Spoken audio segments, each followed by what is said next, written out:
Foundation.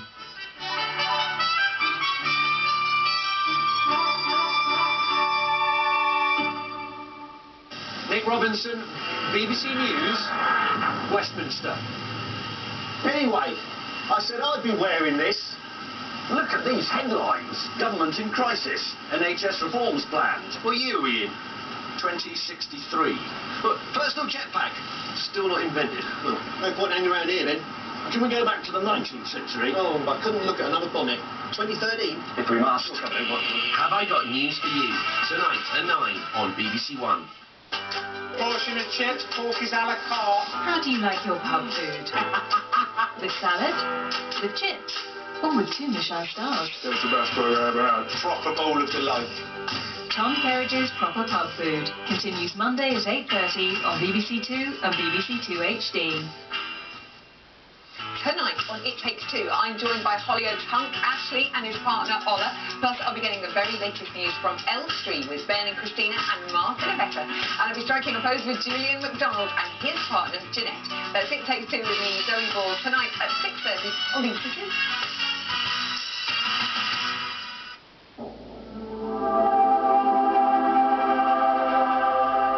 So with strictly sequins and sparkles, It Takes Two is here in half an hour. First on BBC Two, Engage Brain. It's the Eggheads.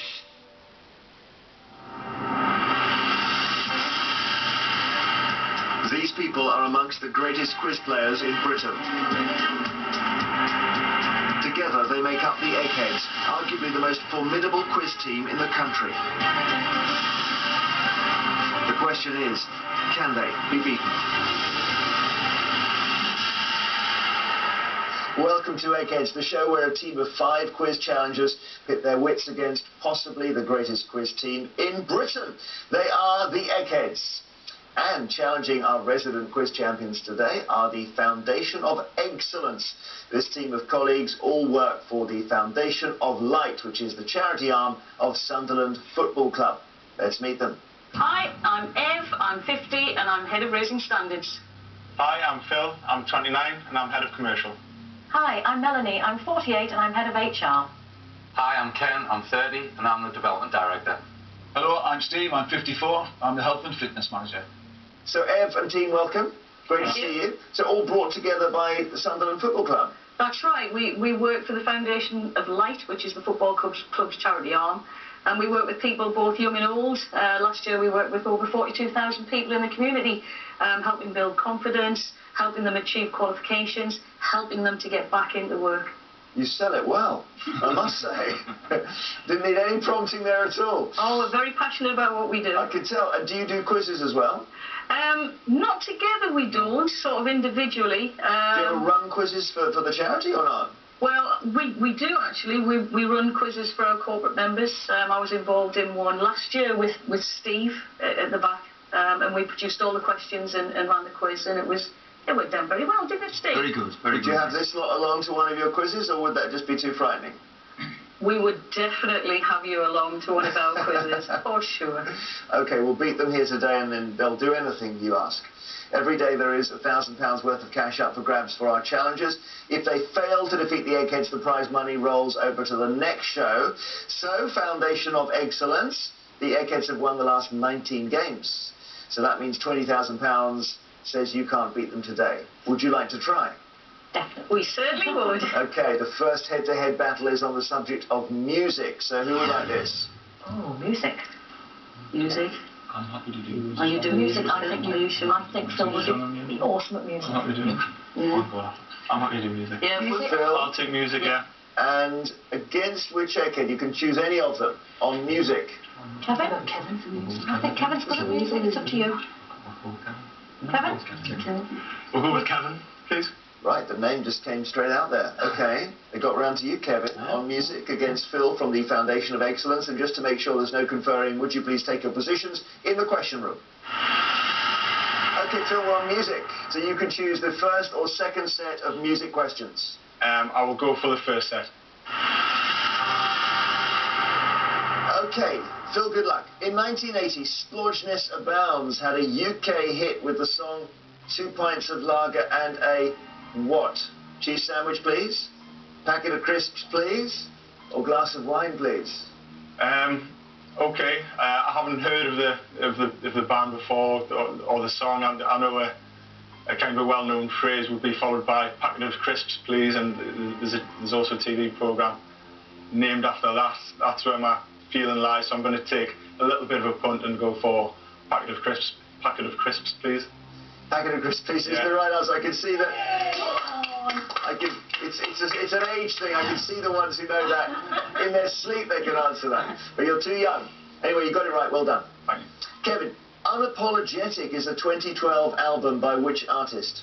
Rihanna, Catherine Jenkins, or Charlotte Church? Unapologetic. I'm thinking it's Rihanna. I'll go as Rihanna. Rihanna is the right answer, Kevin. Well done. 1 point each. Back to you, Phil. In the Rodgers and Hammerstein musical Carousel, which of these characters sings a song called Mr. Snow? Is it Laurie Williams, Carrie Pipperidge, or Nellie Forbush? Again, not something that I've come across. Again, I think it's going to be a bit of a punt, and I'll go with Laurie Williams. Laurie Williams is your answer. Let me refer this to Daphne, who loves her musicals. You'll know straight away. No, Laurie's in Oklahoma. Nellie Forbush is South Pacific, and it's Carrie. Carrie Pipperidge is in Carousel, Phil. Okay. Got that wrong. Kevin, over to you.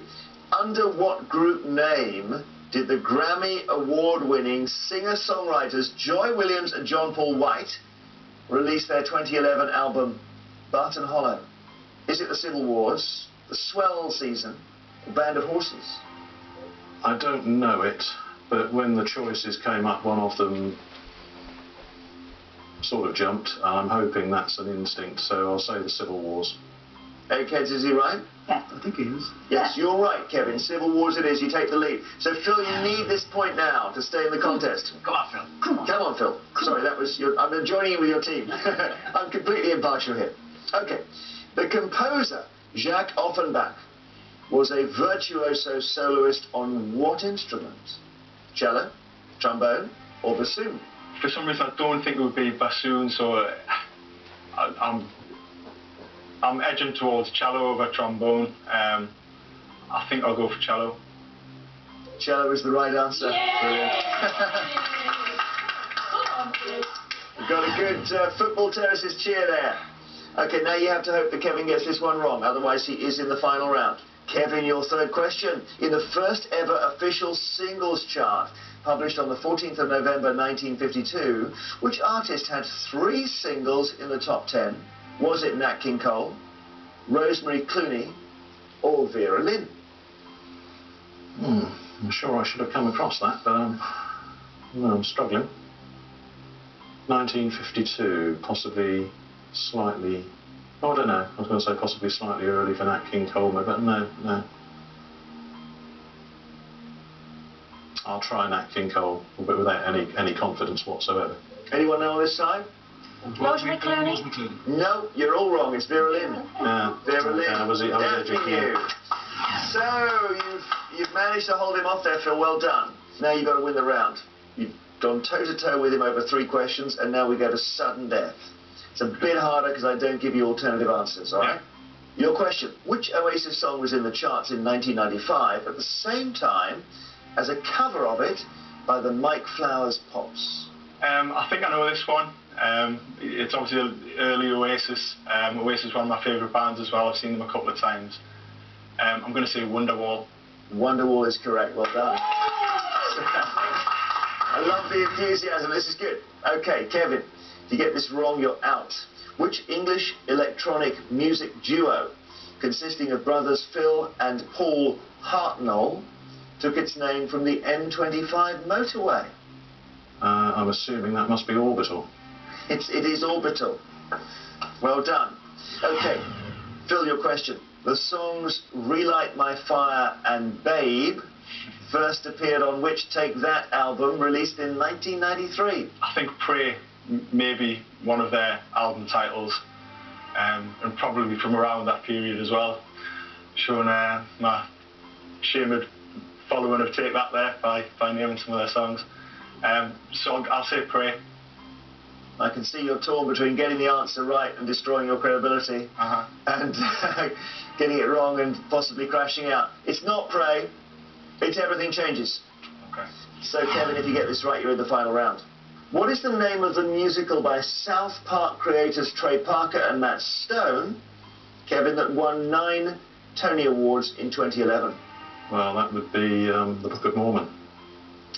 Straight there. Well done. You're right. The Book of Mormon it is. And on sudden death, Kevin, you've booked your place in the final. Phil, you have been knocked out. I'm sorry, you had a couple of chances there, didn't you? I did, yeah. I think especially to take that one. Maybe could have got that one. Never mind, there's plenty of time. Do come back to us and rejoin your teams. As it stands, the Foundation of Eggsellence have lost 1 brain from the final round. The Eggheads have not lost a brain yet. The next subject is sport. Sport! Couldn't be better, could it? So which of you wants this? That would have to be. I'll go for this You'll one. go for it, Steve. I think you're going to tackle it, Yeah, Steve. I'll tackle this one. Okay, Steve, and which egghead are you going to tackle? Sport.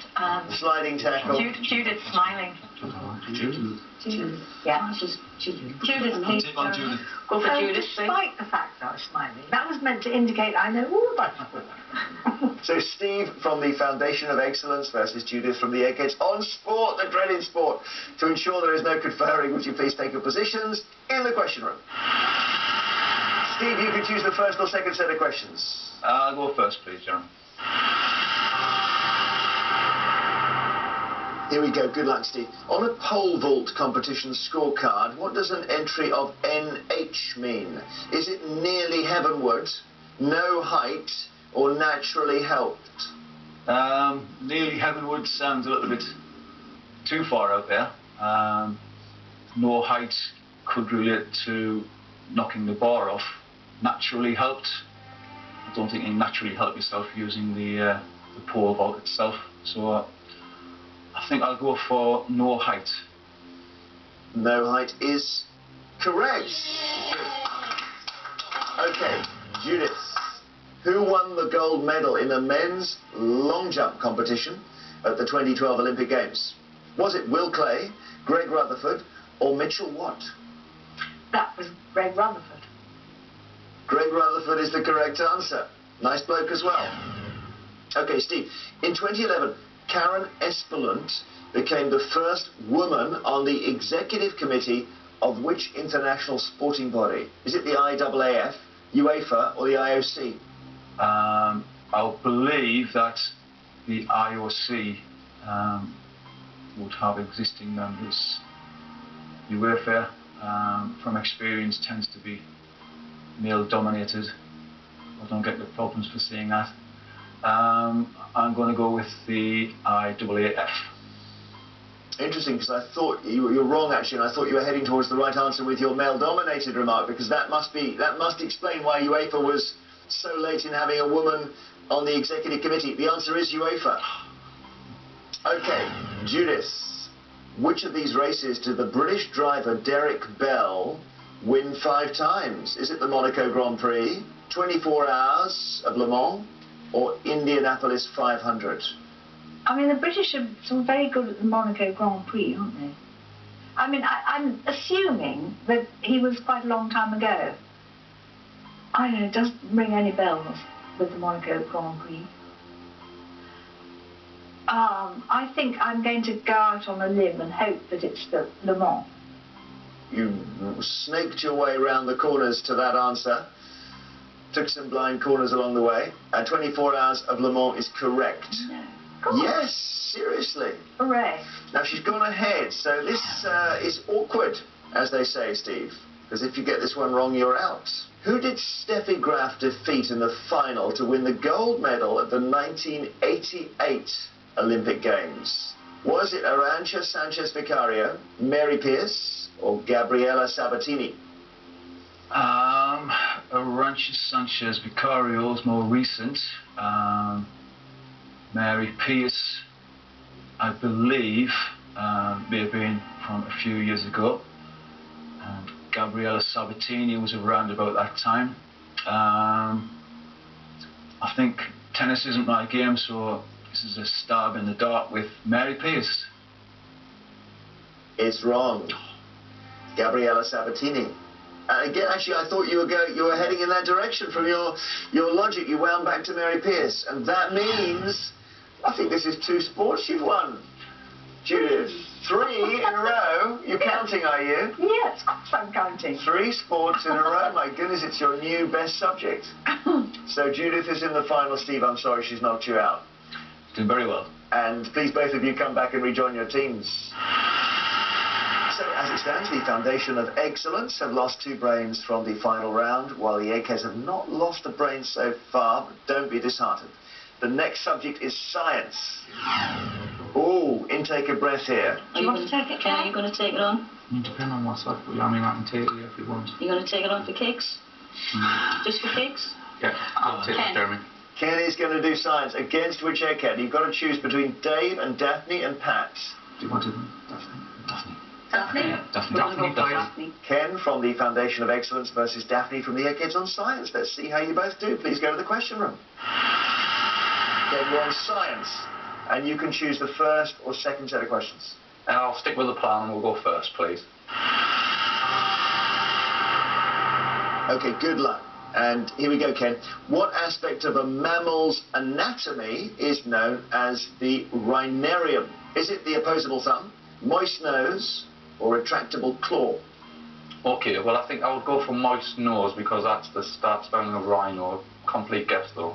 Moist nose is correct. Daphne.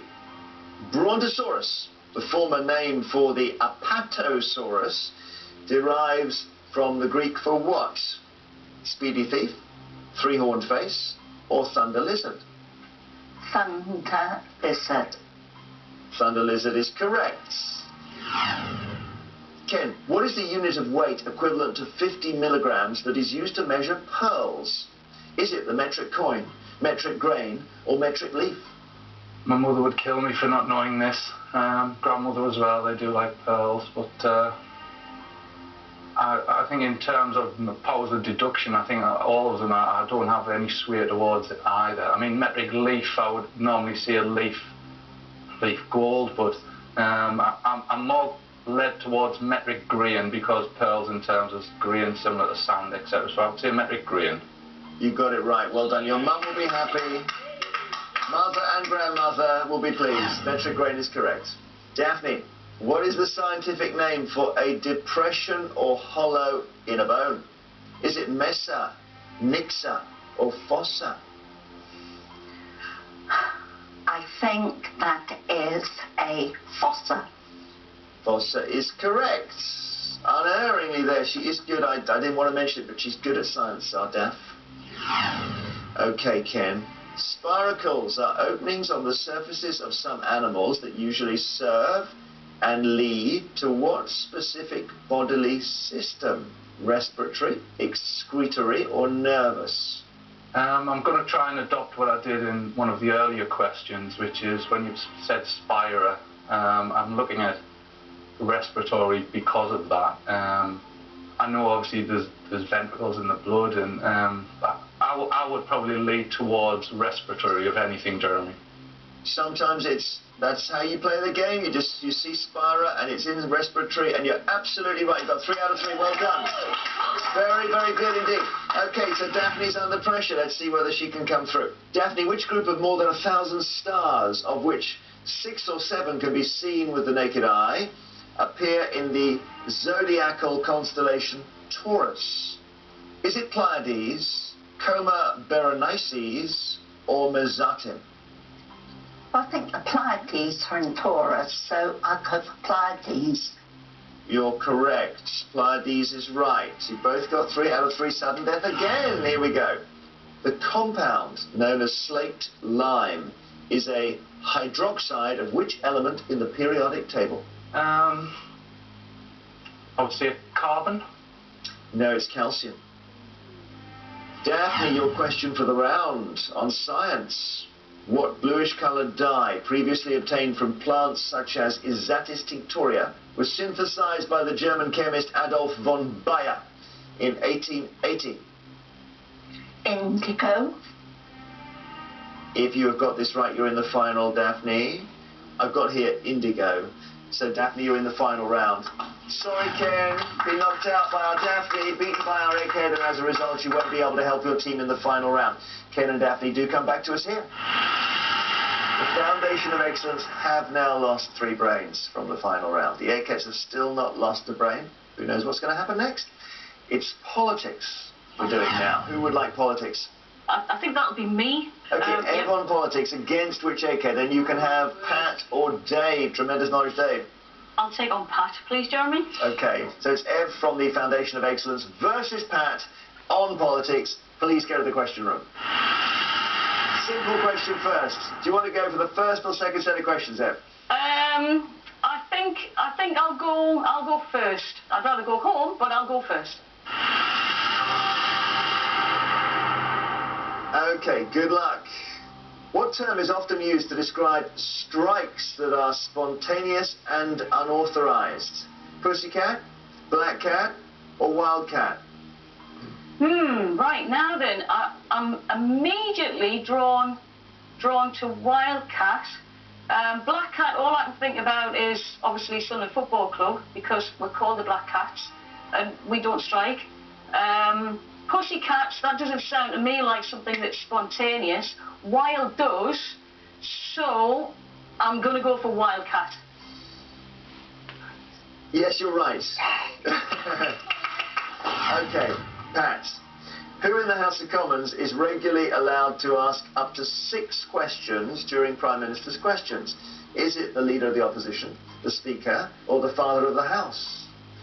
I think the Father of the House is a pretty low profile. He's got very, very limited responsibilities. The Speaker speaks all day, but he's concerned with the admin of the chamber. I think it must be the Leader of the Opposition who's let have a pop at the Prime Minister. So the Leader of the Opposition. Leader of the Opposition is the right answer. Ed, your second question. What nickname did the American media give to Bill Clinton after his resurgence in the 1992 New Hampshire primary? Is it Mr. Nice Guy, the Great Communicator, or the Comeback Kid? I don't think it's Mr. Nice Guy, and I'm not going to fall into a trap, I think, and go for the Comeback Kid. I'm leaning towards the Great Communicator, because for him to make a return, then he would have to be that, and I know that he's done a lot of good work abroad and so on, I think. I'm going to go straight down the middle, the Great Communicator. Please. Okay. That's wrong, actually. It's kind of Ronald Reagan's nickname, I think, but it's the resurgence could have taken you to the Comeback Kid, which would have been the right answer. That's what they called him. Pat, your question. Which cabinet post was created in 2007 to replace that of Secretary of State for Constitutional Affairs? Was it Secretary of State for Justice, Lord Chancellor, or Minister for the Civil Service? Well, I think the post of Lord Chancellor is possibly ancient. I think the Minister for the Civil Service is long-standing as well. I think the new post was Secretary of State for Justice.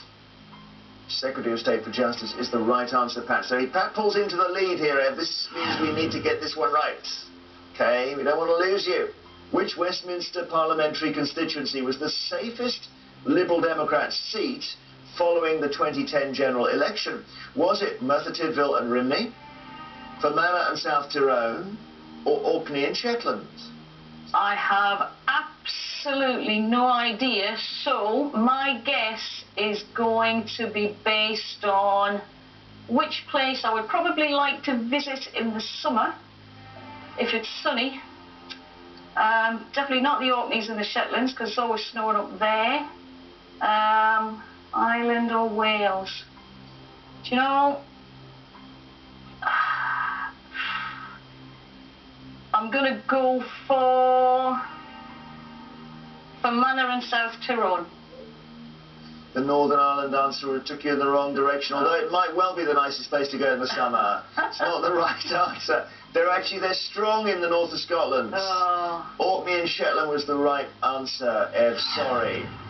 Pat will be in the final, Ev won't. If you come back to us, we will play that final round.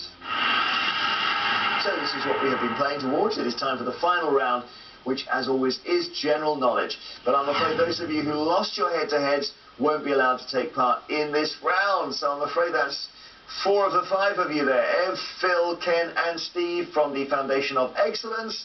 I have to ask you to leave the studio. Melanie, you're playing to win the Foundation of Excellence £20,000. Pat, Judith, Kevin, Dave, Daphne, you're playing for something that money can't buy, which is the Eggheads' precious reputation. As usual, I will ask each team 3 questions in turn. This time the questions are all general knowledge. You are allowed to confer. Obviously that doesn't help you. And Melanie, the question is your one brain able to defeat the Eggheads 5? And it will be so fantastic if you do. Everyone is cheering you on at home. Would you like to go first or second? I'm going to stick with the team and go first. Okay, good luck. Which letter is dropped from the British version of the word labour in its American spelling? O, U or A? Well, I did live in America for a couple of years when I was in my teens, so I actually know that the answer is U. It would be easy to just accidentally get that wrong, but you haven't. Pretty U sure. is correct. Thank you. It's L-A-B-O-R. Okay, Eggheads, your question. What parts of a car can be radial or cross-ply? Headlights, tyres or windows? Right, with tyres too. Tyres. Yeah, tyres. We believe that is tyres, Jeremy. Tyres is correct. So 1 each, £20,000 jackpot. Over to you, Melanie. What is the profession of Ichabod Crane at the start of Washington Irving's story, The Legend of Sleepy Hollow? Teacher, Fletcher, or blacksmith? I don't know why, but I'm inclined towards Fletcher, so I'm going to go with that, but not with a lot of confidence, I must say. Good guess, but wrong. Teacher is the answer. Here's your question, Eggheads, to pull ahead. Who co-starred with Jackie Chan in the Rush Hour movies? Chris Rock, Chris Farley, or Chris Tucker? Chris Tucker, isn't it? Chris Tucker. Chris Tucker, we're all agreed. Chris Tucker. Yeah. We believe, Jeremy, that's Chris Tucker. Chris Tucker is the right answer. So 2 points to the Eggheads, and you need to get this one right in the third question, Melanie.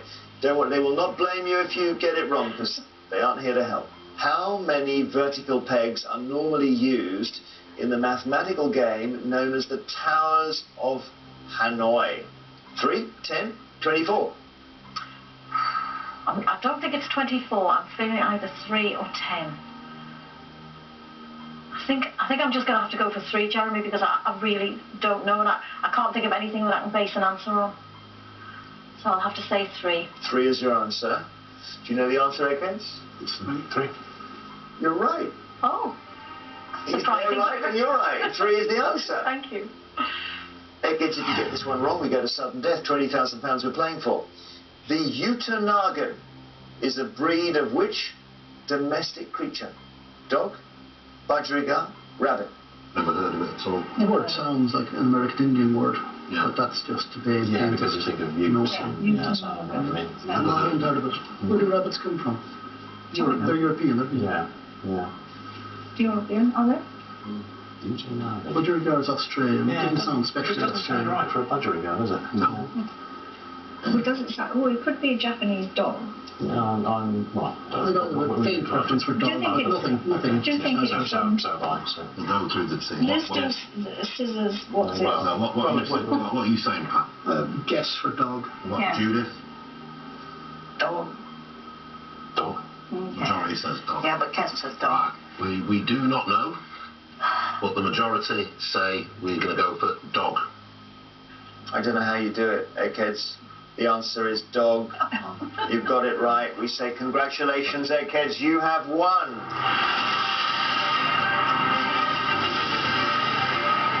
It happens occasionally. They just decide to make a decision and they veer. That's why they're the Eggheads. That is why they're the Eggheads. Melanie, sorry, but great to see you and the team. Thank you. What fun to meet the Foundation. Thank you. Commiserations to the Foundation of Excellence. The Eggheads have done what comes naturally to them, and their winning streak continues.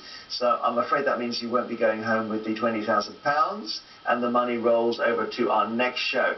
Eggheads, really well done on all parts of this game.